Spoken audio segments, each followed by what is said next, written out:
Bonjour à tous, je reviens avec une nouvelle vidéo parce que j'aime bien me poser des questions. Et je ne sais pas si vous le savez, mais en ce moment, il se passe des trucs au niveau des banques avec une vraie remontée des taux de crédit. Donc je me suis posé la question parce que j'ai deux sources qui me donnent les mêmes infos. Vous allez voir dans la vidéo, j'ai pris des hypothèses qui sont réalistes par rapport aux infos que j'ai concernant les taux de crédit, notamment vers la fin de l'année. Il y avait une vraie hausse et c'est vrai que ça a été pénible parce que je savais que les banques attendaient la hausse. Et l'été dernier, j'ai eu quelques dossiers comme ça qui ont été refusés bêtement. C'était pas normal que ça passe pas. Juste après coup, je me suis rendu compte. Au début, je me dis mais c'est pas possible, c'est bizarre. Pour des clients qui sont solvables, hein, pas de problème. Hein. Mais les banques attendaient la remontée des taux en fait, donc ils bloquaient les crédits. Et aujourd'hui, je me suis posé la question de savoir si ça valait le coup d'attendre, parce que certains d'entre vous ont peut-être dans l'idée d'attendre une baisse des prix. Et j'ai quantifié tout ça dans une vidéo. Avant de rentrer dans le détail, pensez à vous abonner, relayez mes vidéos auprès de votre entourage si vous pensez que c'est intéressant. Et puis mettez un pouce vers le haut, un like si vous pensez que mon travail vous apporte quelque chose et que vous aimez ce que je fais. Et si vous voulez me contacter, vous avez mon adresse mail juste en bas.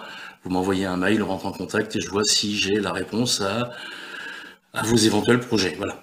Donc, j'ai pris un exemple en cas concret d'une de mes réalisations en colocation en faisant varier le taux de crédit.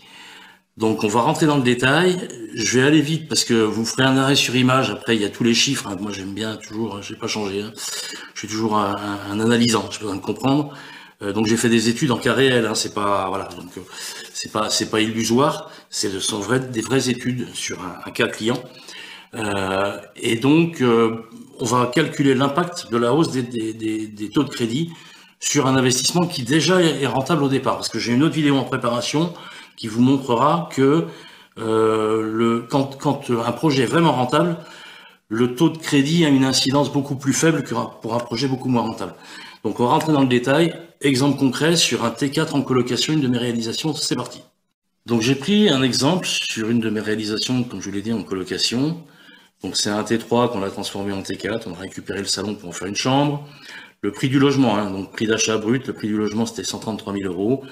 Et quand on rajoute, faites un arrêt sur image après si vous voulez rentrer dans le détail, hein, mais je vais essayer de pas être trop barbant parce que souvent je rentre beaucoup dans les détails, je fais des vidéos longues. Je vais essayer de forcer mon talent pour faire plus court, vous pouvez rire.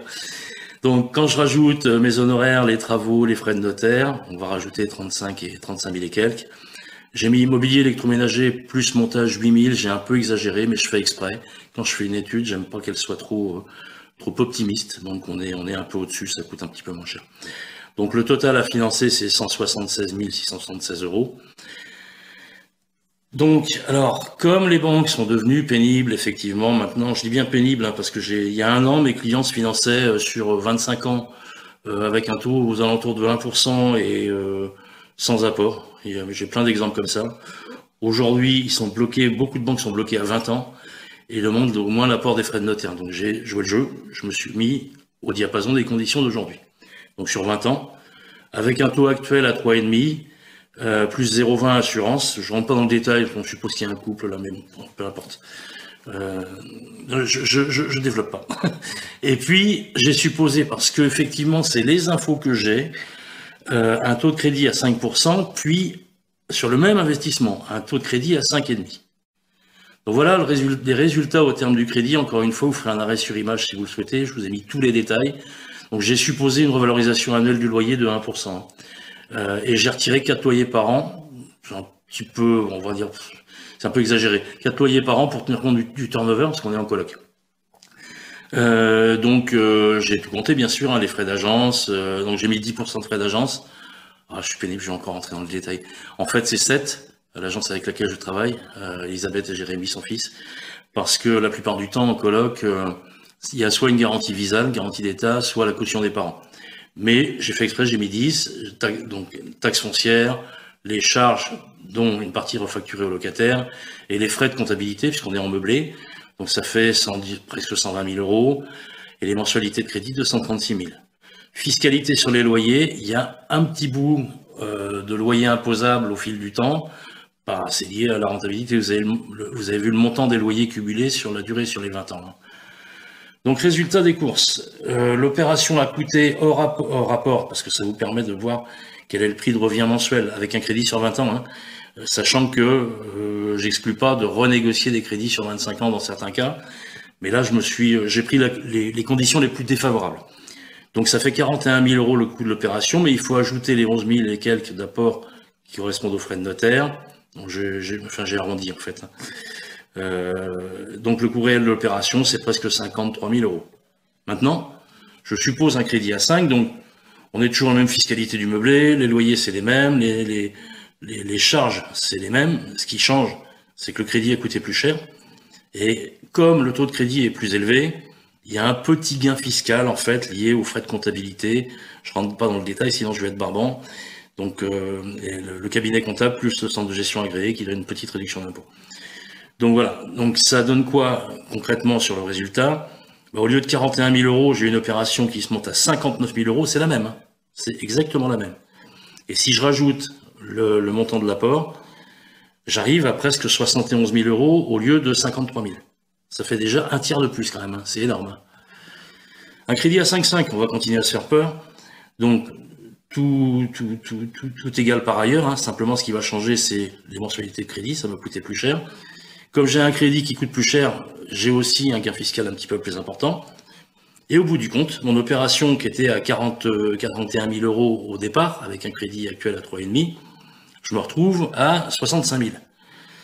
Et presque 77 000 si je rajoute le montant de l'apport. Donc je suis à plus 45% quand même. D'où l'idée de ne pas attendre. Moi, à votre place, j'attendrai pas trop quand même, hein, si vous avez un projet rentable. Résultat au terme du crédit. Donc là, j'ai repris les chiffres que vous venez de voir, hein. Rien de particulier. C'est juste la diapo d'avant. Donc la différence, ça fait pas loin de 18 000 € sur un logement qui a coûté 133 000. Donc ça fait une baisse. Alors c'est pas énorme, 13%, mais je vais être plus précis après. 13%, et avec un crédit à 5,5, le delta, la différence entre les deux au niveau du coût, c'est 24 000 €, ça fait 18%. Faites le calcul, imaginez-vous, alors, petit commentaire, les Français et l'immobilier, parce que je veux pas caricaturer, mais les gens, quand ils vendent un appartement, certains, ils ont l'impression qu'ils vendent un château, ils sont tous spécialistes, ils savent combien ça vaut, et puis, je dirais qu'il y a aussi une complaisance et une complicité de la part des agents immobiliers, pas tous, hein, mais parce que pour aller récupérer un mandat, vous en avez un certain nombre qui vont dans le sens du vendeur. Même s'ils savent que le prix est trop élevé, que le logement va pas se vendre, comme ils sont tous en concurrence les uns avec les autres, c'est celui qui brosse dans le sens du poil, en fait, qui récupère le mandat, si vous voulez. Donc j'ai un gros doute sur la baisse des prix sur du court terme. Vraiment, j'ai un gros doute. Parce que les gens sont pas prêts, et surtout sur ce genre d'appartement, où on est vraiment sur du pas cher. C'est un T4, attention, hein.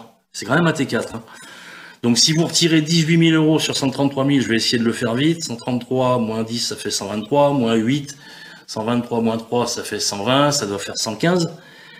115 000, et l'autre, si vous retirez 24 000, ça fait 109 000. Imaginez quelqu'un qui a un potentiel pour vendre aujourd'hui son logement 133 000, on lui dit que son logement il coûte moins de 110 000, je ne sais pas combien de temps il va mettre à accepter une baisse de 24 000. Sachant encore une fois, je vous l'ai dit, je suis un peu vache, mais les agents immobiliers ne jouent pas le jeu.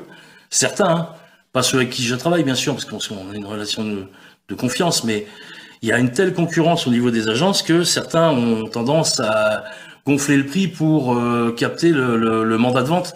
Et après, le logement ne se vend pas. Donc voilà, c'est un éclairage comme un autre. Moi, celui-là, il est très concret. Et ça vous montre un peu que moi, à mon avis, il ne faut pas attendre. Voilà, c'est mon avis. Parce que vous n'avez aucune idée de ce qui va se passer. Par contre, les taux de crédit, c'est pas une blague. J'ai deux sources différentes qui m'indiquent que mes hypothèses sont parfaitement réalistes d'ici à la fin de l'année. Là, la baisse que vous voyez là, supposée, c'est pour arriver au même résultat que mon hypothèse de départ à 3,5. Hein. C'est pas pour faire plus rentable, hein. C'est pour arriver au même résultat. Hein. Donc, moi, je vous dis, si vous attendez une baisse des prix par rapport à la hausse des taux, bon courage parce que c'est vraiment pas garanti du tout. Donc, vous avez vu que effectivement, c'est intéressant de se poser la question, mais encore une fois, si vous avez il n'y a rien de garanti dans l'avenir. La baisse des prix, c'est pas garanti du tout. Et puis, il faut pas oublier non plus que plus vous attendez, alors si vous avez 30 ans, pas de problème, hein, vous êtes finançable sur une longue durée, mais si vous êtes à 10, 12, 15 ans de votre retraite et que vous perdez 1 an sur le crédit, c'est énorme. Donc, c'est des vraies questions à se poser. Je ne sais pas si je vous ai apporté un éclairage significatif. Je radote, pensez à vous abonner si vous aimez ce que je fais. Si vous voulez me contacter, vous avez mon adresse mail en bas. Et puis, si vous pensez que ça peut intéresser les gens de votre entourage, relayez les liens de mes vidéos. Ça pourra toujours les intéresser. Voilà. J'espère que j'ai été bon, je sais pas. Je me suis posé cette question comme ça. Je vous l'ai dit, j'en ai une autre en préparation, puis d'autres aussi sur les vendeurs de formation pour devenir rentier, là, parce que ça commence à m'agacer. Je me suis fait censurer 2 fois récemment. C'est assez drôle quand on pose des questions pertinentes, c'est assez marrant. Donc voilà, j'ai fini pour aujourd'hui, et puis je vous dis à bientôt, j'espère, parce que je vais vraiment essayer d'accélérer, j'ai des idées en tête. À bientôt pour une nouvelle vidéo. Au revoir.